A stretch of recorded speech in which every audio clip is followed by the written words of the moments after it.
Rasulullah memerintahkan kita aksiru dzikral maut, perbanyaklah mengingat kematian, salah satu dengan ziarah kubur. Fama min abdin aktsara dzikrihi, barang siapa seseorang yang sering mengingat kematian, illa ahyallahu qalbah, kecuali Allah akan hidupkan hatinya untuk apa? Senang, menikmati, khusyuk gitu untuk melaksanakan amal-amal dan ibadah. Wa hawwana alaihil maut, dan kalau orang sering mengingat kematian, maka dia akan dimudahkan ketika menghadapi sakaratul maut atau kematian.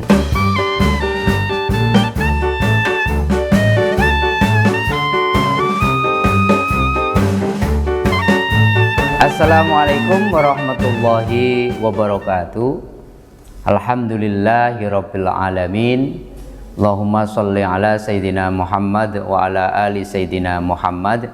Rabbi shrah li sadri wa yassir li amri wahlul 'uqdatam min lisani yafqahu qawli, amma ba'd. Sahabat-sahabatku, saudara-saudaraku pemirsa channel Tauhid Cinta, bertemu kembali dalam satu kajian yang hari ini kita akan bicara tentang tradisi ziarah kubur, baik yang dilakukan oleh saudara-saudara kita menjelang memasuki bulan Ramadan maupun ketika bulan Ramadan meninggalkan kita memasuki hari raya Idul Fitri. Apakah ziarah kubur ini ada sunnahnya ataukah tradisi yang tidak pernah ada dicontohkan oleh Rasulullah?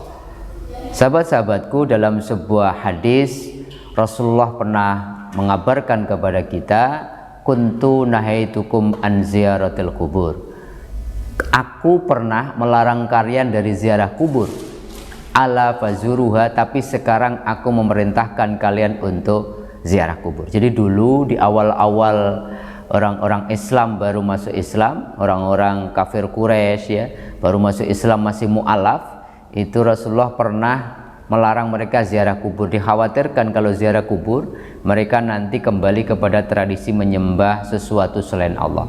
Tetapi ketika melihat umat Islam imannya sudah mantap, imannya sudah kokoh, maka bahkan Rasulullah memerintahkan mereka untuk ziarah kubur. Kenapa ziarah kubur diperintahkan oleh Rasulullah? Rasulullah mengatakan dalam kelanjutan hadis, fa innaha, karena sesungguhnya dalam ziarah kubur itu turikul qalb, akan melembutkan hati, wa tudmi'ul ain, akan membuat hati kita air mata kita menetes atau kita menangis, wa tudzakirul akhirah, dalam ziarah kubur itu kita juga momentum untuk mengingat akhirat, bahwa kita akan menyusul orang-orang yang ada di dalam kubur. Dan kemudian wala taqulu hujran, Rasulullah mengatakan kalau kamu ziarah kubur, jaga kata-katamu, jangan mengucapkan kata-kata yang tidak pantas, karena orang-orang yang ada dalam kuburan itu lebih bisa mendengar secara jernih apa yang kita katakan daripada orang-orang yang ada di dunia. Jadi dari hadis ini ternyata Rasulullah pernah melarang di awal-awal Islam ziarah kubur, dan kemudian di akhir-akhir kehidupan Nabi memerintahkan umat Islam untuk ziarah kubur, karena di dalam ziarah kubur akan melembutkan hati, di ziarah kubur agar membuat kita menangis gitu ya, mengingat orang-orang yang sudah kita sayang, tapi juga menangis akan banyaknya kesalahan-kesalahan kita, tapi juga waktu dzakirul akhirah, kita akan dari ziarah kubur itu kemudian akan punya kayak semacam kesadaran untuk mempersiapkan bekal kita menuju akhirat. Oleh karenanya di dalam hadis yang lain Rasulullah pernah bertanya kepada para sahabat, ayul a'dham ya Rasulullah. Jadi ada seorang sahabat bertanya kepada Kanjeng Nabi, siapakah orang yang paling agung, yang paling mulia itu? Kata Rasulullah, orang yang paling agung, yang paling mulia adalah ahsanuhum khuluqa, orang yang akhlaknya paling mulia. Kemudian para sahabat kemudian bertanya, siapakah orang yang paling cerdas itu? Orang yang paling cerdas, kata Kanjeng Nabi, adalah orang yang selalu memperbanyak mengingat kematian dan kemudian paling baik bekal atau persiapannya.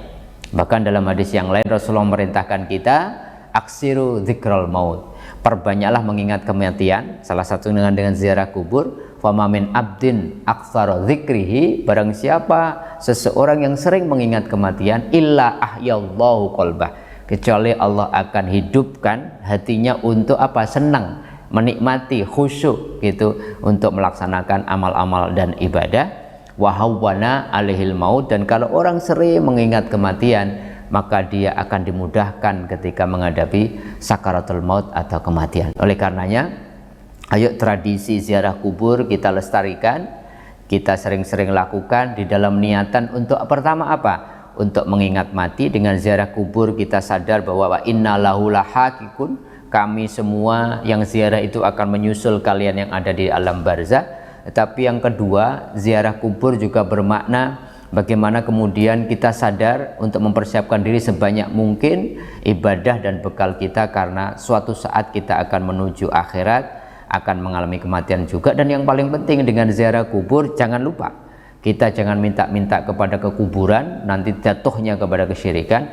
Tetapi yang dibutuhkan orang-orang yang dalam kubur adalah ad-du'a wal istighfar lahuma atau lahum. Jadi doa untuk mereka, memohonkan ampun untuk mereka, itulah doa-doa atau bahkan hadiah terbaik yang diharapkan dari orang yang ada di alam barzah, dari orang-orang yang hidup. Bahkan kalau dapat doa dari orang yang hidup itu seperti mendapatkan satu harta yang melebihi nilainya dunia beserta isinya.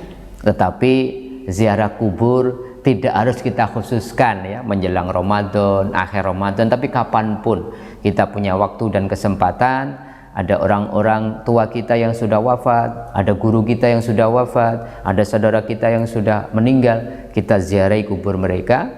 Kalau memungkinkan secara fisik, tetapi kalau tidak memungkinkan kita kirim doa buat mereka. Intinya apa? Tradisi ziarah kubur tidak harus dikhususkan di momen-momen tertentu, tapi kapanpun disunahkan berdasarkan hadis Rasulullah tadi. Itulah beberapa catatan tentang ziarah kubur, khususnya ketika kita mengakhiri Ramadan kita. Biasanya kita berbondong-bondong menziarahi kubur orang-orang yang kita sayang sudah wafat untuk mendoakan mereka. Mudah-mudahan ada manfaatnya, dan mari kita jaga larangan-larangan ziarah kubur dari Rasulullah. Jangan meminta-minta kepada kuburan dan jangan berkata-kata kotor di kuburan, karena itu akan jatuhnya bukan kebaikan tapi malah jatuh nanti kepada kesyirikan. Semoga bermanfaat, kurang lebihnya mohon maaf. Walafu minkum. Assalamualaikum warahmatullahi wabarakatuh.